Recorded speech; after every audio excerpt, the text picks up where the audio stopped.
ായി മാറിയതായിരുന്നു അനശ്വരയും മമിതയും തമ്മിലുള്ള താരതമ്യം.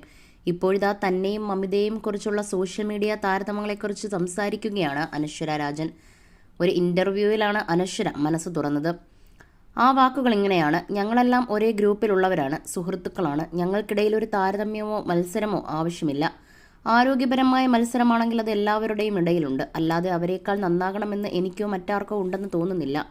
മാത്യുവും നെസ്ലിനും ഭയങ്കര ബെസ്റ്റ് ഫ്രണ്ട്സ് ആണ്. ഞാനും മമിതയാണെങ്കിലും ഒരു ഗ്രൂപ്പിലുള്ളവരാണ്. അതിനിടയിൽ ഒരു താരതമ്യം ചെയ്യലോ ആരാണ് ബെസ്റ്റെന്നോ ആരാണ് ബെറ്ററെന്നോ ഉള്ള മത്സരത്തിനല്ല നമ്മൾ ഇവിടെ ഇരിക്കുന്നത് എന്നാണ് അനശ്വര പറയുന്നത്. നമ്മൾ ചെയ്യുന്ന കാര്യം ബെറ്റർ ആകണം, ലഭിച്ച കഥാപാത്രം നന്നായി ചെയ്യണമെന്നേയുള്ളൂ. എല്ലാവരും അവരവരുടേതായ രീതിയിൽ യുണീക്കാണ്. എല്ലാ കഥാപാത്രങ്ങളെയും തങ്ങളുടേതായ രീതിയിൽ യുണീക്കാക്കാൻ ശ്രമിക്കുകയും ചെയ്യുന്നുണ്ട്. അതങ്ങനെ പോകട്ടെ. ആരാണ് ബെറ്റർ എന്നറിയാനുള്ള താരതമ്യം ചെയ്യലോ പോളോ ഒന്നും വേണ്ടതില്ലെന്നും അനശ്വര പറയുന്നു. താനും മമിത